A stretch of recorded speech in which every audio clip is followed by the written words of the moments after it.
में आपका एक बार फिर से स्वागत है। हमारे साथ है मेधा पाटकर, देश की कद्दावर सामाजिक कार्यकर्ता। उनसे बातचीत जारी रखते हैं। कश्मीर के मसले पर टीम अन्ना के कई सहयोगियों की राय जो है कई बार ऐसी आती है जिससे देश के लोग भी खिन्न हो जाते हैं, उनको भी कुछ अटपटा लगता है। प्रशांत भूषण ने कह दिया जनमत संग्रह होना चाहिए, आप क्या कहती हैं? अकेले प्रशांत भूषण जी की राय से दुखी होने के बदले जी जम्मू और कश्मीर की या नॉर्थ ईस्ट के आज जो हालात है उससे दुखी हो हमारे भारत जन।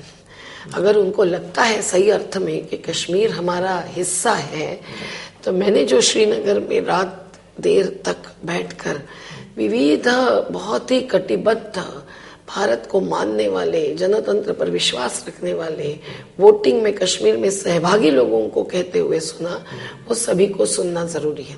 उनका कहना था कि अगर कश्मीर भारत का हिस्सा है तो भारतीयों की जिम्मेदारी रहती है कि हिंसा के बिना हमें जीने दिया जाए। वही बात शर्मिला इराम की है जो 12 साल से आज उपवास पर है, पर क्या कोई भारत सरकार का नुमाइंदा उसके साथ चर्चा करने के लिए गया है? उल्फा को दोष देना तो हम भी करते हैं, हम भी पूरे हिंसा के खिलाफ हैं। सशस्त्र संघर्ष हमारा रास्ता नहीं है, लेकिन अहिंसक संघर्ष को जवाब न देना और हिंसा के बिना राज्य करने की ताकत, हिम्मत और कोशिश न करना, यही कारण है हिंसा और सशस्त्र संघर्ष देश में बढ़ने का। तो आज की स्थिति में कश्मीर के लोगों को भी विकास का एक नया चेहरा चाहिए।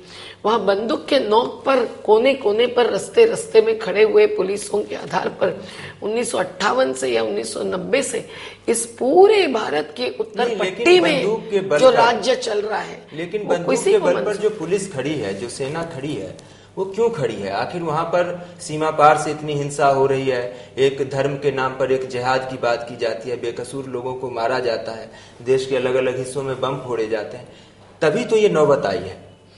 क्या करें, कैसे इस समस्या से कैसे निपटे? फिर आपको इस पर सुलझाव निकालना होगा। इसीलिए तो प्रशांत जी ने केवल एक प्रेस कॉन्फ्रेंस में इतनी बात कही थी कि भाई उस पर कश्मीर के लोगों की राय लेनी होगी, ग्राम सभा की राय लेने की बात कर रहे हैं तो वो राय लेनी होगी। अब वो उनके रास्ता है, उनका एक विचार है, उनको अभिव्यक्ति का स्वातंत्र्य संविधान ने दिया हुआ है, उस पर इतना खौफ व्यक्त करने की जरूरत नहीं है। इस पर चिंता होनी चाहिए कि आखिर सरकार भी आज कम से कम ये मान रही है कि वहां कोई 100-150 से कम मिलिटेंट्स रहे हैं और इतनी सारी जनता वहां वोटिंग भी कर रही है, तो भी आप आर्म फोर्सेस को स्पेशल पावर्स देकर वहां रखते हैं, जिसके कारण आर्मी ही नहीं, आर्मी लाने वाली भारत सरकार के भी खिलाफ लोगों का मन बना रहता है, जबकि वो पार्टिसिपेट कर रहे हैं। सब नहीं बोल रहे कि हमको पाकिस्तान जाना है, आज राय भी लेंगे तो शायद भारत में ही रहने की होगी, पर वहां तक जाने की जरूरत भी नहीं है। वो अभी ऐतिहासिक मसला एक प्रकार से हुआ है, हम मानते हैं, लेकिन भारत की तरफ से जो अगुवाई, शांति का प्रयास और राज्य चलाते हुए एक संवाद का दायरा और प्रक्रिया बननी चाहिए, वो खत्म हो रही है। एक और सवाल है इसी से जुड़ा हुआ, अफजल का क्या किया जाना चाहिए? उसकी फांसी को लेकर बहुत सियासत होती है इस देश में, कोई कहता है देना चाहिए, नहीं, आप क्या सोचती हैं, अफजल के साथ क्या होना चाहिए? हम फांसी के ही खिलाफ हैं और ये जाहिर बात है, वो अफजल की हो कि धनंजय चौधरी की हो कि कसाब की हो, हमें फांसी मंजूर नहीं है, जबकि लोगों के मन की उद्विग्नता जानते हैं। पर हत्या करने वालों की हत्या हम करें या सोच समझकर राज्य करे तो उनमें और हमारे में क्या फर्क है? ये हिंसा या जान लेना पाशवी है, इसलिए हम उसको स्वीकारते नहीं। और दुनिया के तमाम देशों ने आज फांसी की सजा इसीलिए रद्द की है क्योंकि उसकी बर्बरता मानवीय मूल्यों के खिलाफ है। हमारे देश के भी बुद्ध, कबीर, महावीर, यीशु ख्रिस्त या मोहम्मद पैगंबर, विवेकानंद कभी फांसी नहीं स्वीकार करें। एक सवाल जो है हम आपके संघर्ष पे करते हैं, मेधा पाटकर माने नर्मदा बचाओ आंदोलन और नर्मदा बचाओ आंदोलन माने मेधा पाटकर। जिस संघर्ष को, जिस आंदोलन को आपने 25 साल जिया, उसका अंत शायद कुछ बहुत अच्छा नहीं रहा। कैसा लगता है आपको 25 साल एक संघर्ष को करने के बाद? आपको बिहार से दूर लगता है वो, आपको मालूम नहीं। आज मैं यहाँ बैठी हूँ, तब भी न केवल सरदार सरोवर बांध रुका हुआ है, पर 8 बड़े बांधों पर नर्मदा घाटी में आंदोलन सशक्त रूप से जारी है। सुप्रीम कोर्ट में केसेस ही नहीं, भ्रष्टाचार की पूरी पोल खोल हुई है। जांच आयोग बैठा है। हमारे साथी किसानों ने डिटेक्टिव का काम करके आरटीआई का बेस्ट अवार्ड लिया है। और आज इस वक्त 11,000 परिवारों को जमीन के बदले जमीन इसी एक बांध में दुनिया में दी है, और फिर भी लाखों लोग बसे हैं, बांध रुका हुआ है और सत्याग्रह जारी है। वहाँ सरकारी जमीन कब्जे में लेकर हमारे आदिवासी जिनकी जमीन डूबी है, नहीं मिली, उन्होंने कल प्रजासत्ताक भी वहां मनाया है। और क्या चाहिए? नहीं, वो सारी चीजें आप कह रही हैं ठीक है, लेकिन सुप्रीम कोर्ट ने कहीं से नर्मदा बचाओ आंदोलन को अभी पिछले साल जो उसने एक वक्तव्य दिया था उसमें हैमर किया। उसने देश की अदालतों से यहाँ तक कहा कि नर्मदा बचाओ आंदोलन जो अर्जियां देता है उसको बहुत गंभीरता से देखने की जरूरत है, क्योंकि वो केस जीतने के लिए झूठे हलफनामे तक दे रहे हैं। इस पर क्या कहेंगे? आपको मालूम नहीं कि हमने रिव्यू का अर्जी की और न्यायाधीशों ने अपने कई सारे वाक्य पीछे ले लिए, जजमेंट बदल गया। और जो मुद्दा आरोप का मध्य प्रदेश शासन के वकीलों ने भ्रमित करने के कारण आया था, जिस केस में मैं खुद नहीं थी पर अन्यथा हमारी कई केसेस में खुद प्लीड करती हूँ, वो मुद्दा हमारा ही सच था।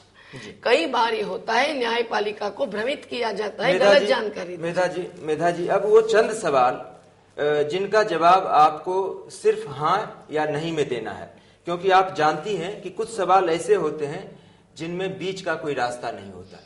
मतलब ऑब्जेक्टिव सवाल आज की परीक्षा पद्धति। जी बिल्कुल हाँ या अच्छे नहीं हूं पर फिर भी दे दूंगी। जी, क्या नीतीश कुमार को सुशासन बाबू कहना ठीक है? है भी और नहीं भी। हाँ या नहीं? हाँ या नहीं? इसके बीच में है कहीं सच्चाई। अगर आप मजबूर करते हैं तो मैं कहूंगी कि सुशासन बाबू कहें या नहीं कहें? सुशासन और बाबू जी, इसमें कुछ गड़बड़ है। अच्छा, इसलिए हाँ कहती हूँ। जी। और क्या बिहार में भ्रष्टाचार बढ़ा है? ऐसा लोगों का कहना है तो हाँ। क्या बिहार में आम आदमी की आवाज सुनी जा रही है? पूर्ण रूप से नहीं। क्या प्रचंड बहुमत ने नीतीश कुमार को बेपरवाह बना दिया है? पूर्णतः नहीं, अभी तक पूर्णतः नहीं।